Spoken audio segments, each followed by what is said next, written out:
Welcome to Empire Building. I'm Wendy Papasan, and together with my 4 co-hosts, we bring you weekly unfiltered conversations about leadership, growing a big empire, and living on your own terms. I'm Kimber Levitt-Keedy. We are investors and wealth builders with over $75 million in combined net worth. I'm Sarah Reynolds. We are visionaries who built more than 50 businesses with over $122 million in annual revenue. I'm Tiffany Fikes. We've led thousands of people and do it all while being pretty good moms. And I'm Seychelle Van Poole. We are your podcast to learn how to build big businesses and even bigger lives. Hi, everyone, and welcome to a new week of the Empire Building podcast. And today is so special. I'm actually, my studio today is at my house, and I yelled to all my kids, be quiet, guys. I've got a New York Times bestselling author about to enter our studio. And me and Tiffany are super excited today to have an Empire Building studio, Jay Papasan. And he is the founder of the One Thing Company, which arguably has had the greatest impact on both George and I's life. The author of The One Thing, the book The One Thing, that has sold over 7 million copies. And those books have had such an impact on me. The One Thing has had such an impact on me, as well as Millionaire Real Estate Agent, which he co-authored as well, has had a huge impact on my life. And that's really why we brought him here. But the real reason is he is Wendy Papasan's husband, as you know. And so we are so excited to dive in today. Led with that. You could have just led with that. Yes. We're excited to dive in and get to know him a little bit more. He's a good friend of ours as well, but this is going to be such a great day to talk with Jay today. So welcome to Empire Building, Jay. Thanks for having me. I'm so happy to be here. I can't believe it's taken this long for me to actually get to be on the show. I've listened to y'all. I get to hear Wendy through the door sometimes at home recording with you. And I'll do one thing just because I have to do this as a journalistic thing. All of our books have sold over 7 million copies. The One Thing is sold, I think, 3.8 million. Still super proud of it. I just don't want to be bragging. And my author friends are like, what is he smoking? Thank you for fixing the record. That's good. The fact checking, I really appreciate that. There we go. There we go. Yeah, one of the things whenever you hear that intro and when you know Jay Papasan, you think, all right, we're here for some productivity hacks. We're going to spend the next 30, 45 minutes learning how to do things more intentionally, because you are one of the most intentional people that I know. Thank you. And I know that a lot of that's going to leak out in this interview today, but we are really excited, and I feel like it's a special treat, have the opportunity to really hear more about your personal story and the journey you've been on over the last few years. Because like all leaders, you have seasons of highs and seasons of lows. And in the real estate industry, it's a hard time right now. And you've lived an extended season of hard as well. And I think you're blessing us with the vulnerability of telling that story, because when we hear from other people, we feel less alone in our seasons of hard. And so we know some of what's happened because Wendy, our co-host, we are friends with you and with her. And so we know a little bit of what's happened. But can you give our listeners just a quick overview of what's Jay Papasan's life been like for the last few years? I was preparing for our summit and had to give a keynote, and I was trying to get it to be real and kind of reflecting on the lessons, like what have I learned the last few years? And you call it a season of hard, and I hope it's okay. They'll bleep it out. But I just called it, leading through the storm or your shit storm. And because I think there's different levels of times of hard. And I really like the storm metaphor because what I looked up, a big storm, like a hurricane that blows through your life, the things that make it storm disruptive, I like to be on the couch with a mug of cocoa, hearing the rainfall. But what I don't like is a winter storm that knocks out your power, and now you have no heat and you have no water. It knocks out your infrastructure. And I think there are times in our life as business people and just life where we go through things and it feels like, the deck has been stacked temporarily against us. We can be grateful for all the things, but stuff just keeps happening. And that was kind of the last 6 years. And this is just my part of it. It's not Wendy's or everyone, but I had 2 spinal surgeries, one of which I was on the table for 11 hours. And it took me years, if I'm honest, to fully recover. While I was still recovering from that, I had one of my best friends commit suicide. And if I look over that 6 years, we lost 6 loved ones. We both lost our fathers. We both lost friends, stepmother, like you name it. And, 2 to suicide, 2 to cancer, 1 to dementia. And like only one of them is like the classic in bed surrounded by our loved ones. And those things hit you hard. And like, I don't know that I'd ever experienced true grief before that period of time. I'd been sad at funerals, but I hadn't dealt with like the big G. We went through 6 leadership changes here. Y'all know that. Like, I counted up, I had to prove myself to 6 different CEOs, go through all the changes. My team went from 7 to 44 overnight while I was still using a walker and planning a funeral for my best friend. Like at different stages, every system I had broke. And all of my recovery mechanisms broke too. And the point of this is not like, oh, poor Jay. I don't think anybody's storm can be compared to anybody else's. Like this was just my low tide. This was a period, if I think I look back, I'll be like, man, I mean, people said that COVID sucked, but it was like really the year before and a year after for us that were far worse than anything that happened in COVID. And your low time is your low time. And I think everybody goes through it. And if we get the gift of great coaches, people like you, our friends on the journey who can help us get perspective. I got a therapist during this period of time, and we can maybe build lighthouses that keep other people from, wrecking in the storm. That's kind of the metaphor. I was like, there are 7 lessons or so that I learned, and we can just play with some of them if you want. And I kind of feel like it's not just what I learned. I want it to be a lighthouse so that someone else coming after me can navigate better. Yeah, I'll never forget running into you at, we see each other in person, I don't know, probably 3 to 4 times a year at least. And I don't know, this was maybe a year and a half ago. And we were talking, me and you, and I was looking at you and I could tell like it was wearing, like you could see it in your eyes. And I remember like right when I got in the car texting Wendy and just saying like, Jay has been carrying too much. Like, is he okay? And what's crazy is like, we did walk through so many of those things, like as friends, like we knew those things were going on as they were happening. And at the same time, when you sit here and recap, I mean, just listening to your recap just now, and I mean, that is a lot. You also lost a team member, I believe, like during that time as well. Like, I mean, it's that was hard because I don't know, a lot of people listening, we're high achievers. Like the place I go to hide probably is work. If I want to hide from my feelings, I can go and do something I love to do and be really busy. But when someone who you loved, who took their own life, their cubicle, you have to go by it 10 times a day. The place that you thought was safe is no longer necessarily safe. And so that's what I mean. Like some of the places, the systems that I thought I could count on, whether they were the right ones or not, got removed. Like the storm knocked down all of those power lines, and I had to rebuild and find something that might be a little sturdier for the future. And that's, I mean, I could keep going on. I mean, y'all know, like my dead-gum dog got skunked 3 times. Someone totaled my car. There's also the stuff that life just does, right?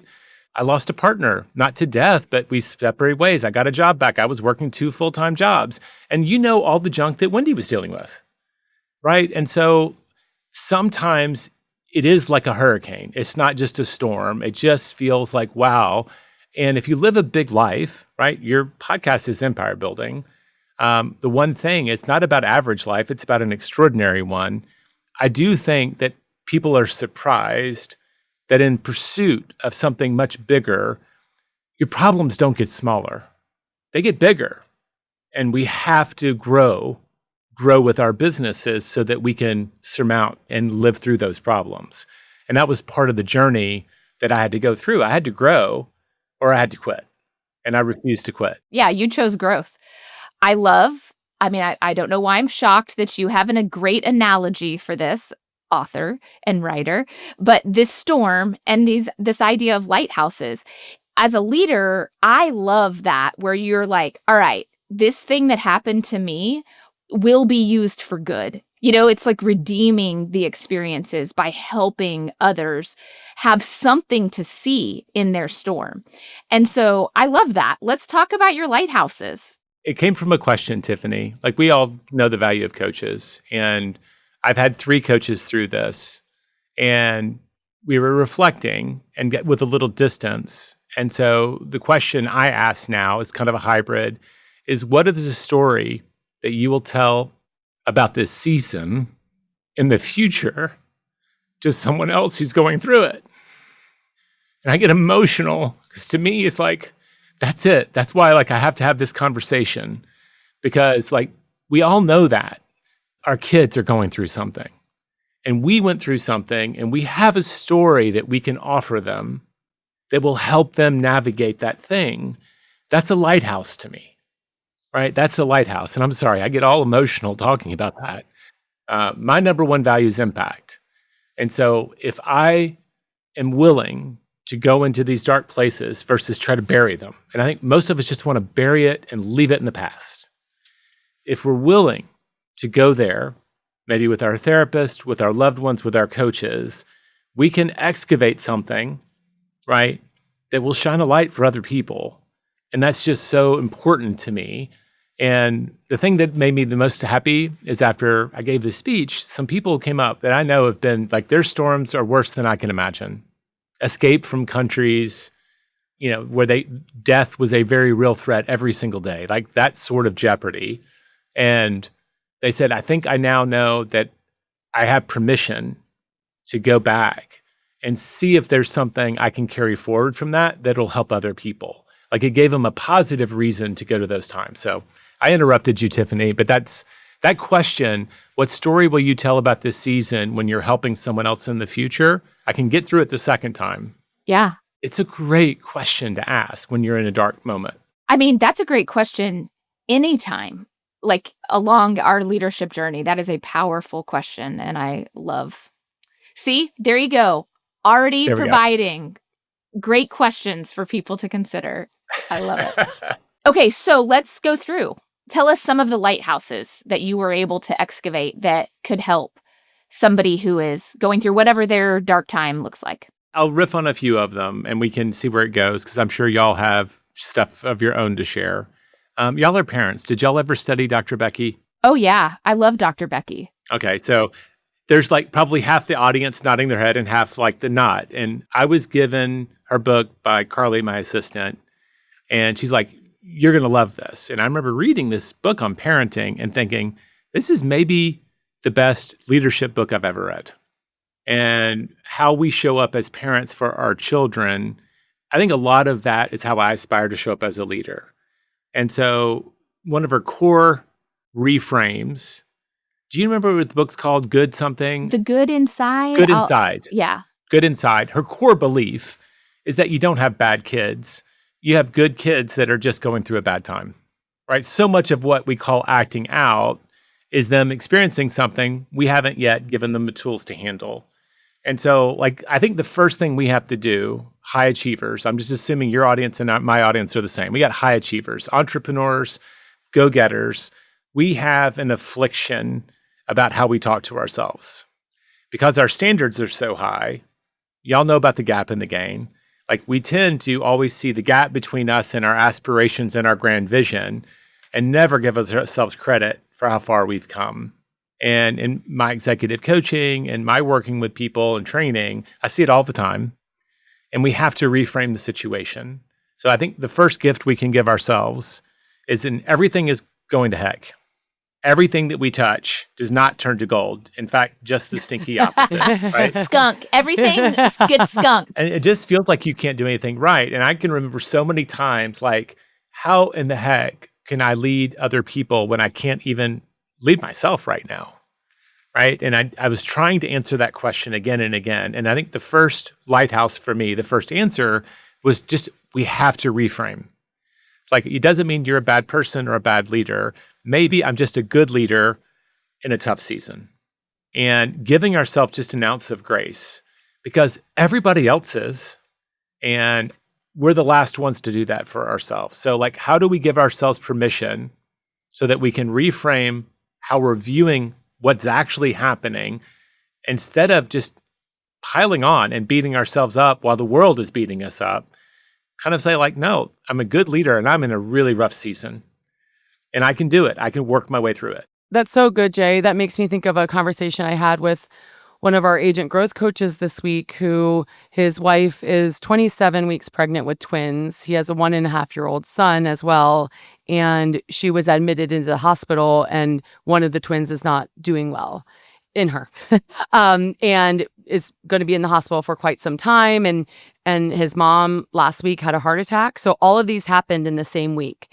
And he showed up to our team advance this week, and he wasn't supposed to be there. And I went right up to him and I said, "What are you doing here? You're supposed to be, like, you don't need to be here right now." And he said, "No, I need to be here. This is my team family. This is I'm going to be here." He's our number one agent out of all of Empower Home. And he said, "I'm not going to let you guys down through this season." And I shared with him afterwards, I sent him a message about when my daughter, Olivia, was diagnosed with hearing loss, an email that I had sent our team. And I sent the team an email just being very transparent about what was going on in my life and letting them know that right now they aren't going to be number one, that Olivia is going to be number one, and that I need them. I need their help. And I think that when we allow ourselves to say it's not going to be perfect right now, like everything's not going to be like the way that we want it to be necessarily, it allows for us to open up to community. It allows for us to allow for other people to also be there for us. Yeah. So I said to him, this is in order. Like, work is so low on your list right now. Like, and if I see you, like, you will be sent home. Like work is this is in order. Because I think what you're sharing here is so important. We hold ourselves to these standards and we think that we have to uphold those all of the time. But when life happens, like when those challenges happen, lead with transparency, lead with grace for ourselves, and be open. You'll find that your people just want to be there for you through it all as well. So I love that. I think that there's two things I would unpack that are kind of on my side of the fence. There's two things. One is recalibrate standards. I think that we hold on to standards from the previous season in the storm that just don't apply. And Carly and I, my chief of staff, the young person who died, we were dealing with it every day. And I want to surround myself with people that aim high, that have great standards. And it's really challenging to recalibrate those standards. And so we just had a mantra, and I started it and I kept saying it, and this didn't get done, or it didn't get done to our standard. That sort of talk, done is good and good is great. And I kept saying that. I said it public in our meetings. I said it privately together.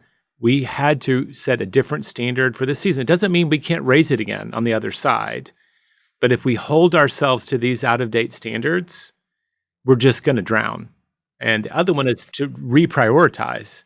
We have out-of-date commitments that we are holding on to that we need to say no to in this season. And that's what you were telling us. Like, one, you're setting the wrong standard, and you need to reorient your priorities around this moment, or you will have regrets. I think it's really important. All of our young mom empire builders, please hear Jay's words, because that is when so many young moms that I talk to, they feel like they have to do everything by the book, right? Lead generating from 9 to 12 and all of the things. And I just tell them all the time, done is what you're going for. If it's nap time and that's when the only time you can lead generate, get it done. If it's after they're in bed and that's the only time, get it done. You're not going to be living the book life as a young mom, and give yourself grace. I love that. Done is, say it again, done is good. And good is great. That's good. Because our old standard was it's got to be great. Yeah. But now let's reverse engineer that. Right now, done is good, and in fact, good is great. So good. And that's just the fact. Like, yes, the child pooped their pants and blah, blah, blah, blah, but they're safe, they're happy. And like, no, it's not the perfect, picture of life and the ideal thing. It doesn't happen that way. That's not real life. We just have to recalibrate and realize like, no, we're muddling our way through in this season, and that actually is fine. And I think it's important for us to all talk about this as leaders. And I think a little bit more transparency versus what shows up on Instagram is actually good for the world. Yes. Preach. Preach. We love authenticity here at Empire Building for sure. Yes. Because it's the lighthouses. You can't make it look perfect and expect anyone to think they can rise to that standard, because that's not real. That only creates negative talk for them. That ignites their inner critic. Well, why can't I be as good as Tiffany? When I see her on Facebook and when I hear her on the podcast, it's always going good for her, which we all know is not true. But there's a lot of that out there. And like, man, my inner critic is already like on a hair trigger. I don't need anybody to be teasing that one. Learning how to control the thoughts we have in our minds is one of the most powerful tools we have as a leader, because most of what we say to ourselves in our brain is negative. And we've got to change that. I know I was in a season of hard, and I read the 4 agreements again. That's what our team was reading. And do your best transformed in my mind, because do your best means always do the best you're capable of doing. In my mind, it is Tiffany's standard, to your point, is up here. And so I must do my best in order to be in agreement. But that's not what it says at all. What it actually says is whatever your best is today, acknowledge that, do that, and move on, because that was your best. So good. So what's another lighthouse? I want to go to one that I think will resonate with y'all. And it may not be, I'll share my journey and y'all can echo back how you see it in your community. I had a really, really just horrible night. It was around the time this young employee had died. I had also gotten a very short-term U-term on a project. I had 90 days to rewrite the book that just came out. And it was unexpected that I would have to rewrite it from scratch, and had 87 days to do it. And I was about to give a presentation in front of a bunch of my heroes. And I don't know about y'all, but sometimes I can lay in bed and then I start imagining every worst possible outcome.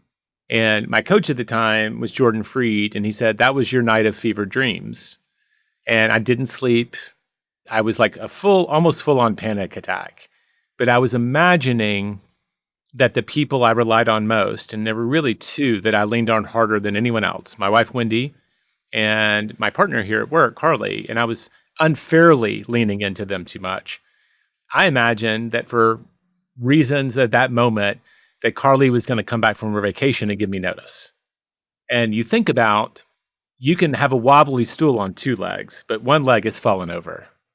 And I was like, that's it. Like, I can't replace that. I am so close to the edge. If I lose one of my core support structures, I'm done. And so, of course, it was all in my head. And I mean, I get to work, I shared it, like Carly hugged me and said, you're crazy, right? But I know, but like when you're in those dark places, I don't know about y'all, but I can make it even darker. Yeah. And so, but the gift of this was the acknowledgement that on the journey to build what I've built professionally, while still trying to be a good father and a good husband, I had said no to things. And the 2 things I had most commonly said no to were my friendships and my hobbies. And so I wasn't doing a lot to fill my own cup. And I remember Jordan just says, I think what we should do, because you're realizing you need more people that you can call at 3 a.m., right? You need more of those people that you've got the relationship depth and the love that's all there. So let's just re-engineer your village. And so I think a lot of us look up and we realize maybe, like I think about some of the people in your circle, they're the top female entrepreneur in their area. Like, they don't have a lot of peers that know what they're going through. They don't have a lot of people who know what it looks like to deal with what they're dealing with in work and in business and juggling life. And so I looked up and I realized, like, the friends that I'd grown up with, we were still friends, but they didn't ask about my work and they hadn't asked about my work in years. Like they're fishing and hunting buddies and I love them and I still want to see them, but like I can't go to them with my troubles. And I needed something better. So I just kind of started with my coach's help. I was like, who is it that I want to build my new village around? What are the kinds of people that I really want to purposefully spend time with? And then I started going first. Started like reaching out and just saying, hey, I know we just like hung out together at this conference. Like, I'm just going to start calling you until you tell me not to. Because I feel like if you live in this town, like my problem is the people on my journey, there's maybe one or two in Austin, Texas. Like, so I have to field a group across the country. And I just got really, I created a list, a wish list of all these people that I'm interacting with in these wide circles. If I could pull a few of them in, and I started building that with purpose. And I think that's something I think a lot of people at a certain level of success look up and they don't have the support structures that they need. It really becomes apparent in the middle of the night when you're going through one of these horrible times. I mean, y'all have each other. I mean, come on. That's pretty cool. I'm jealous. It is cool. It's a huge part of why we all are living the lives that we're living and succeeding at the things we're choosing to do because of the people who we can call at 3 a.m. or get on a plane and show up for each other. But it's hard. It's hard to find that. One of the things that when like I set a goal for myself a couple of years ago of like, I'm going to make 2 new friends, which sounds low, but I'm an introvert and I don't have a lot of bandwidth for this. And I've got great friends, but I needed to make 2 new friends. And so I started, like you said, go first. And I would text people that I interacted with that said, hey, I really enjoyed that interaction and I'm going to totally make this weird and say, I want to be your friend. And the conversations I had and that I'm going to make this weird is now a thing in that friendship that we say all the time. So anytime, anything like, I'm going to make this weird, Tiffany, but can I eat the rest of that sandwich? Like That's great. Make it weird. And you need the people around you. I think the big thing from both of you sharing this that I want to make sure our listeners hear is that you both were purposeful about it. And Jay, you had to take extreme purpose in it in terms of like getting on a plane, reaching out to people across the country. And so you've been purposeful about creating those relationships. What are some other things that you've done to cultivate that? Like, so reaching out to them, like what are some other things you've done? I'll riff off that. I think of that, like I do have to get on planes to see some of my friends. Like we go to the same conferences so we can hang out together. I do think that great relationships require an investment. And I don't want just the relationships that happen to be easy. Like if they were in town and I didn't have to get on a plane, hell yeah, I'd do that. But like depending on what you're trying to curate, there may be more investment in time, struggle. Like there are places that I go, like one of the places I go is like there's no direct flights. It often takes a full day just to get there. But that's the conference that we all love. That's where a lot of us met. And like we're planning a camping trip on the backside of it. And I'm like, yeah, and I'm gonna have to lose an extra day because the last 2 times I've tried to go, the travel was so hard, I missed part of the event. And I'm just gonna go a day early and add more onto it. So it's now gonna be not a 3-day event, but like a 5-day event before I'm done. So I think what's worth investing in terms of the relationships that matter in your life, and it's not about professional networking. I mean, I can go to any friggin' conference and do that. Talking about the kind of people, again, those 3 a.m. calls. I think Anna Kalinsky and I were talking about this, and she was saying she had seen a Simon Sinek video where he's talking about the importance of those friends, and his code word was, do you have 8 minutes? And this idea that you could have those people where you could just text and say, do you have 8 minutes? And they know, hey, my friend's in trouble, and I need to talk to him. So I don't know that there's a price I wouldn't pay for the people that I love. And the keep it weird thing or the make it weird thing from Tiffany, like I started telling people I love them. After you lose enough people and a couple of them to suicide or very rapidly to cancer, Like, you just don't take it for granted anymore. And I just made a promise to myself. I was like, I will never go to a funeral where I can't remember when the last time I told someone I love them, if I do know. And it friggin' came out of my mouth a few times. Like, and people, like, you just see the look on there. You talk about making it weird. Make it weird, Jay. I love it. Tell one of your coworkers, and I love you. But it's such a gift, and people are waiting. And so Liz Bohannon, who I got to interview this summer, my big takeaway from reading your book, it's not even her language, I don't think. It's the connection we seek is on the other side of the rejection we fear. And like, you want to tell someone you love them. You want to tell someone, it's like, man, I've had so much fun. I want to be friends. But we're afraid somehow that we'll be rejected. And so we don't. And then that distance, that artificial distance, because chances are, most of the time, a lot of them are thinking the same thing. Like, you did just have a good time. It wasn't all in your head. And if we just say the words sometimes, man, we should be friends.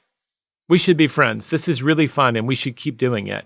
And we all know people who've said that, and we don't actually think they ever meant it. But we can mean it, and I think there's an opportunity out there. I've not had anybody that I've made it weird with call HR on me or like anything bad. Most of the time, people are just like, that's really nice. Thank you. I feel the same way. So since you've leveled up your circle, or how did you say it? We call it the circle. What do you... Your room? The language that I stuck to, and then all of my lighthouses start with R, is re-engineer my village. Okay. So now that you've re-engineered your village and have been working on that for a few years, like, what's different? How are you different? How do you see that having impacted your life? Still a work in progress. I'll just say that. And I like it because I'm much more clear now that there are more of those people that I can reach out to and open up to if I need to. And leaders, that can be hard. Like, sometimes it is the right thing to kind of put a brave face on it except for a very small circle, maybe in your business. Like this afternoon, I've got a semi-frequent date with my buddy, Tim. He's trying to get me to smoke cigars. I don't really like them. He calls it the whiskey and cigar. Like, he just wants to talk at the end of the week for 30 minutes while we sit outside and catch up. And so, like, rituals of connection. I've got a mastermind that I go to twice a year, and I try to make my calendar revolve around it. I've got this conference. So, like, I have rituals now that weren't present 4 years ago, that instead of making me nervous, like going to a conference, like, I'm an introvert too. Usually I'd be like, I have to go. Maybe I'm going to get to speak. But now I just get all excited because I think of all the people that really matter to me that I get to go, and I want to have breakfast with this person. And like, it's a very alien thing for this introvert to talk like that. But you know this, introverts, it's not like they don't like people. It's not misanthrope. Like, I love people. I just don't need a lot of them, and I need the right ones. Exactly. I love my people. Yes. Deeply and fiercely. And we'll ignore the rest. But that would be That's the main right. thing. I've got more rituals of connection. And I love that Wendy has hers. Like, so I don't have to feel guilty if I'm going to go to a conference, because she's also been on this journey and she's been ahead of me on it, if I'm honest.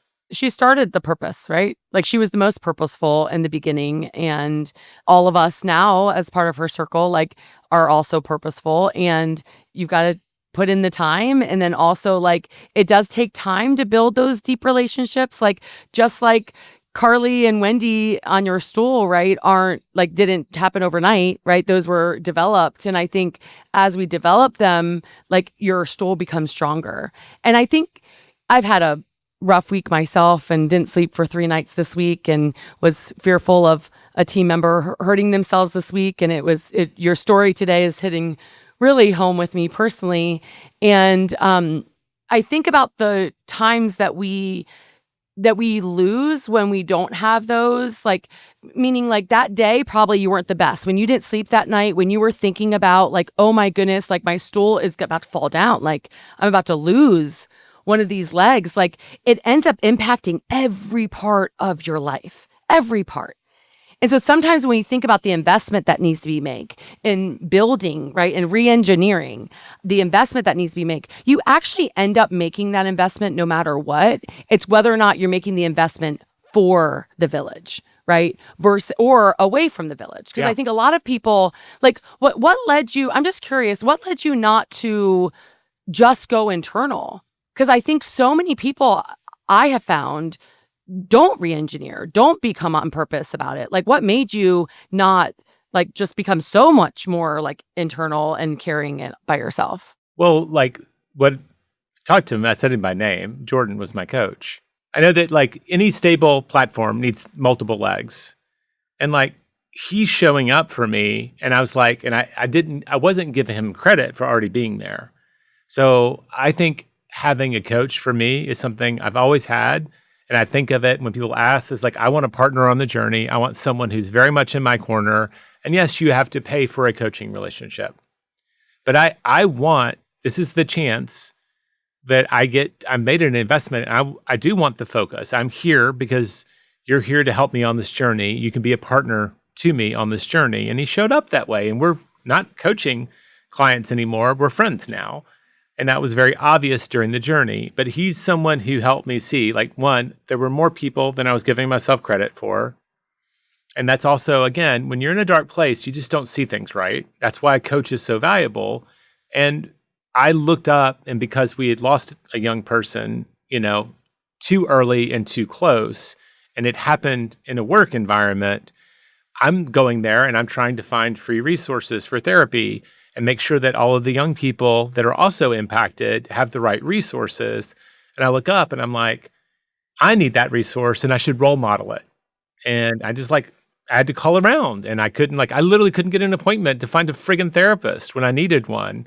And finally, like, Wendy called a friend, and I got a friend, and I got in, and I just shared with my team. It's like, hey, we have these resources. We have these programs. If you need it, I would encourage you. And I'm just going to say on the record that I am. So, like, there are people, like, we talk about solo agents who say they don't have a team, and we're like, that's BS, right? You've got people that you're not employing them, but you have a team that you're not recognizing right now. I think that's part of it. It's not, some of the people were already there, but I had to recognize it. And then I had to acknowledge it. Like, now we're friends, right? I mean, you make that move, but I do think I will credit my coach, and I will also credit my therapist. Like, at just reinforcing how important it is to have these outlets in our life, whether they be for business or personal life or both. But friends show up for both. Even if they don't understand your business, they're there to hear.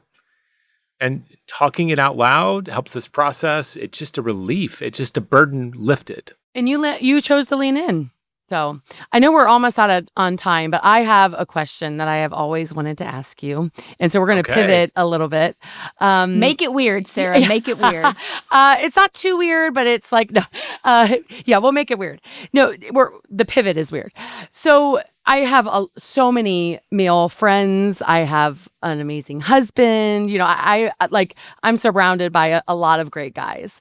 And I will say, out of all of my male friends, you have been the most supportive of female business owners and entrepreneurs out of anyone I have ever seen. Like, you use your platform, you use your influence to help amplify females. I see it almost every time I'm with you. I'm curious, like, a lot of our listeners are females. Like, where does that come from? Well, first, thank you. I mean, that's a high compliment to me. It comes from being open to grow. I mean, I came from the South where that's not normal at all. I was talking to a new friend in Charleston, and she's a female entrepreneur. And like, the burden of the expectations for her as a mother and a wife there were smothering her business. So like, that's a reality. I do think, if I was going to give credit, I did grow up with a very strong mom. My sister was a leader. She was always school president. My dad was a leader, and I think he was very fair and open-minded. And if I'm honest, like, our family tree is a matriarchy, not a patriarchy. So we always had these really strong, opinionated women. And so I've been lucky enough to be exposed to a lot of strong, vocal women most of my life. And they were strong and vocal in ways that earned my respect. We all also know the people that are strong and vocal that you wish would just shut up. Yeah. And so I think some of it's that. And, I married the right lady. And I would say the wrong thing. I remember the first time I saw, female boxing. And I was like, I'd done some boxing and I'd known how to fight. And I was just like, I was just kind of being way too critical. And she's like, no, you realize how long have they even been able to earn a living doing this? And so I've had people and been open and to hear that have corrected my biases and my stuff over time. So, go back to the village. It does take a village, but I think it's worthwhile. I think we all have something to offer, and I don't want to judge someone by whether, the color of their skin or whether they're wearing a skirt or something like that. That just seems foolish to me. Well, and I think, again, going back to that intention, once you've decided something is important to you or you want to raise the awareness around it, you give voice to things that other people just let sit in their head. And so when you see, oh no, that was a great point, and you elevate that person intentionally because you know that nobody else probably is going to. And I'm a troublemaker that way, though. You're just doing it to jab? No, I'm not afraid. And that's something, I don't know it was always true, but it happened here. Like a couple of the leaders that we cycled through were, I think, in retrospect, pretty toxic. They hit it well. And I look up and there weren't many people here that were trying to be a voice for our employees. And I do think that I was one of my friends. Like, I don't think anybody's ever picked a fight with me because I was a big guy. But I would step in and help my friends or break up fights. And there is this instinct in me that I want to help people that I feel like are being mistreated. That is something, I don't know, brought up well, I don't know. But I will speak up for them. Maybe that's just good parenting. I can credit my mom and dad. I don't know. But like I look out and in real estate, we're on stage, 65% or more of our audience are female entrepreneurs. And like, it's also just good business, right? If we just wanted to go straight to that. So let's just acknowledge that and talk and treat them with the respect they've earned as business people. And it's like, also don't want to judge other people because like some people come from their bias because of their upbringing and they're on their own journey. So I try not to be too judgmental, but I try to hold myself to a higher standard. Well, you've used your life to be a lighthouse in many ways. I mean, what you're talking about here is being a lighthouse for those that need you, and then also for females at times and minorities. And I just, it's something that I've always been respected you for and appreciated. And when I know I'm speaking on a stage and you're there with me, I feel more seen.